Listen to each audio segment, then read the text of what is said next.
بسم اللہ الرحمن الرحیم. ناظرین، کیا ہوا؟ جل گئے؟ نہیں، میں اس جلن کی بات نہیں کر رہا ہوں. ایک دوسرے سے تو ہم جلتے ہی رہتے ہیں، اور وہ تو ہمارا ایک شرعی اور قومی فریضہ ہے کہ ہمیں کسی کی دولت کو دیکھ کے چلنا ہے، ہمیں کسی کی گاڑی کو دیکھ کے چلنا ہے، کسی کے گھر کو دیکھ کے چلنا ہے، کسی کے عزت مقام اور منصب کو دیکھ کے چلنا ہے. وہ تو ہم اپنی فطرت ثانیہ بنا چکے ہیں، اسے تو ہم چھوڑنے کے لیے تیار نہیں ہیں. میں آگ کے جلے ہوئے کی بات کر رہا ہوں. استری سے لگ گئے، جل گئے. آگ لگ گئی، جل گئے. دودھ گر گیا، اس سے جل گئے. تو اس کے لیے پھر ہفتے اور 2-3 ہفتے کا اور 4 ہفتوں کا علاج ہے.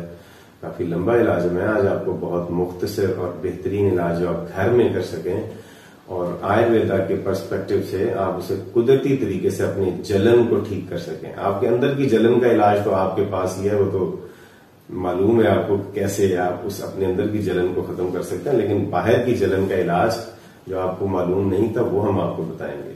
اگر آگ لگ گئی ہے، جل گئے ہیں استری سے، یا کسی روٹی پکاتے ہوئے خواتین روٹی کی بھاپ سے اکثر وہ جل جاتے ہیں، بہت تکلیف ہوتی ہے، اسکن اوپر والی جل جائے، یا اگر بہت زیادہ جل گئے ہیں آگ سے، ڈائریکٹ آگ لگی ہے، اس سے زخم آ گیا، تو اس کا قدرتی علاج آپ کو بتا رہے ہیں.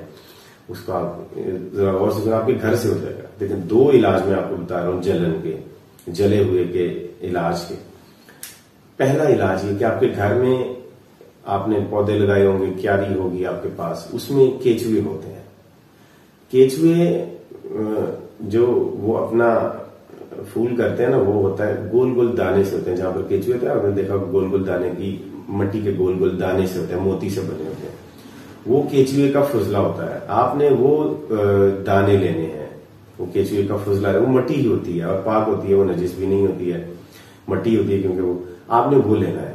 اس کو آپ نے کیا کرنا ہے کہ کیچوے کی مٹی کو سرسوں کے تیل میں آپ نے پیسنا ہے. ٹھیک، اس کا تھوڑا سا وہ پیسٹ سا بنا لیں. آپ وہ پیسٹ بنا کے اسے جلے ہوئے کے اوپر لگا دیں. جتنی جلی ہوئی مقدار ہے اسے تھوڑا سا زیادہ لگائیں. تو اس پیسٹ کو آپ اس کے اوپر لگائیں گے، وہ جلا ہوا انشاءاللہ العزیز بہت جلدی ٹھیک ہو جائے گا. آپ کو معلوم بھی نہیں ہوگا کہ وہ کتنی جلدی ٹھیک ہوگا. درد بھی اس وقت ختم ہو جائے گی. یہ پہلا طریقہ کار تھا. دوسرا طریقہ کار ہے کہ آپ آٹے کا میدا لیں گے. ویسے تو میدا بہت چاول کا میدا ہوتا ہے اور بہت سے اناج کا میدا ہوتا ہے. ہم نے آٹے کا میدا لینا ہے جو عام یوز ہوتا ہے سموسے وغیرہ میں، دوسری چیزوں میں. اس میدے کو لے کے آپ نے اسے جلے ہوئے کے اوپر ڈال دینا ہے اور اس کو ایئر ٹائٹ کر دینا ہے. آپ اسے گیلا بھی بنا سکتے ہیں، گوند بھی سکتے ہیں. گوند کے اور اسے جلے ہوئے کے اوپر رکھ کے اور اس کے اوپر ٹائٹ کر دیں اسے، اور اس کے اوپر پٹی باندھ دیں تاکہ ہوا جو ہے وہ آپ کے زخم تک نہ پہنچ سکے. تو آپ کی یہ جو جلن ہے فوری طور پہ اس جلن بھی ختم ہو جائے گی، اور وہ جو جلا ہوا زخم ہے اندر سے وہ بھی فوری طور پہ ہیل ہونا شروع ہو جائے گا، اور بہت جلدی سے انشاءاللہ العزیز آپ کا زخم ہیل ہو جائے گا.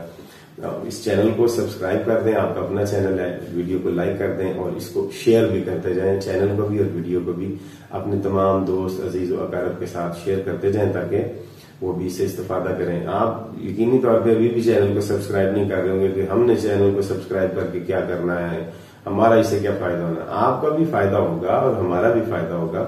آپ اسے سبسکرائب کر دیں، کوئی محنت بھی نہیں لگتی ہے. ایک چھوٹا سا بٹن ہے آپ کے پاس ریڈ کلر کا، اس کو دبا دیں اور بس کام ہو گیا. تو انشاءاللہ اگلی ویڈیو تک اجازت دیجیے. خدا حافظ.